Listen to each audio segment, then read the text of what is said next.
అంబేద్కర్ కోనసీమ జిల్లా మలికిపురం మండలం ఇరుసుమండ బ్లోఅవుట్తో స్థానిక మహిళలు ఆందోళన చెందుతున్నారు. ప్రమాదం జరగడంతో ఒక్కసారిగా భయాందోళనకు గురయ్యామని మహిళలు తెలిపారు. భారీ శబ్దాలు రావడంతో ఇంట్లో నుంచి బయటకు పరుగులు తీశామన్నారు. అధికారులు వచ్చి ఇల్లు ఖాళీ చేయాలని చెప్పడంతో పునరావాస కేంద్రాలకు చేరుకున్నామన్నారు. నివాసాల సమీపంలో ఓఎన్జీసీ సంస్థలు ఉండకుండా చూడాలని ఆవేదన వ్యక్తం చేశారు. బ్లోఅవుట్ సడన్ గా వచ్చేసిందండి. అప్పటికప్పుడు ఇంట్లో ఉండి అందరూ పరుగులెట్టించేశారు.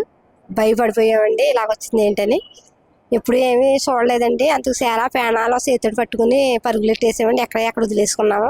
భోజనాలు ఏమీ లేవండి. అసలు చాలా భయంకరంగా పిల్ల ఎక్కడుందో తల్లి ఎక్కడుందో ఏమి కనిపించలేదండి. మగవాళ్ళు కూడా ఇంటికాడ లేరండి.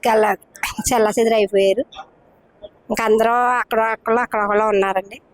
అప్పుడు తర్వాత ఎవరో ఇక్కడికి కళ్యాణ మండపం దగ్గరికి రాయండి అమ్మ అన్నారా. ముందు అయితే దూడసాల్లోకి వెళ్ళామండి. అక్కడేమో ఉండలేక దోవలు అవి కుట్టేసి నానా ఇబ్బందులు పడ్డామండి.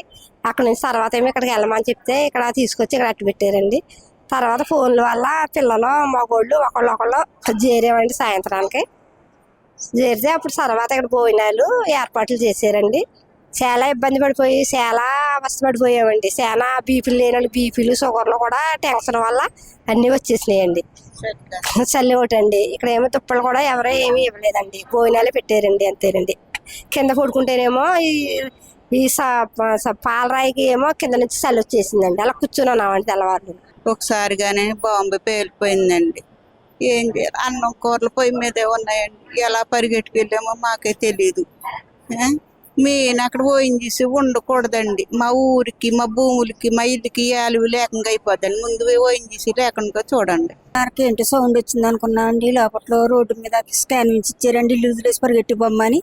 మేము ఇంకా గుడ్డ దూడ దిట్టు వదిలేసామండి. ఇంకా టెంకల్లో ఎక్కడో సర్వే తోటలోకి వెళ్ళిపోయామండి. శంకల కొత్త పరుగుని దిక్కులేని కాడ పడున్నామండి. రాత్రి ఎవరో ఫోన్ చేసి కళ్యాణ మండపంలో ఉంటున్నారు జనం రమ్మంటే వచ్చామండి. రేత్రే ఇంకా మాకు వచ్చేటప్పుడు భోజనాలు కూడా లేవండి. అలా పడున్నాము. పొద్దున్న ఇంకోటి ఇప్పుడు దాకా ఇలాగ ఉన్నామండి. షుగర్లు అయ్యానండి. వణుకులతోటి అలాగే ఉన్నామండి. తుప్పడా లేదండి, ఏమీ లేదు. మేము ఇంత బాధలో నాయన ఓయిన్ తీసి ఇళ్ళమయ్యని నెట్టారండి. అది పెడతాం కరెక్ట్ అంటారా? ఇప్పుడు పొగేమో ఉండకూడదు అంటున్నారండి. మరి ఏం చేయాలి మాకు అర్థం అవ్వట్లేదు. గ్యాస్ బండ్లు కట్టేసుకోమన్నారు, కరెంట్లు కట్టేసుకోమన్నారు.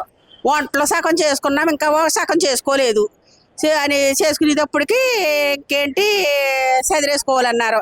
చదిరేసుకోవాలంటే ఏంటి బాబు ఇలా చదిరేసుకోమంటున్నారని నేను కదలలేదండి. కదలకపోతే మా పిల్లలు మా కోడళ్ళు మా ఆయన గారు అందరూ వచ్చేసారు.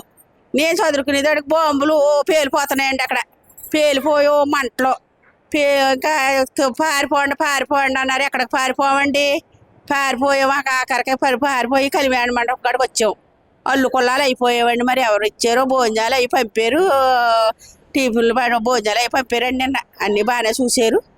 మొత్తం మీద మనకు తెలియదండి ఎవరు పంపించారు.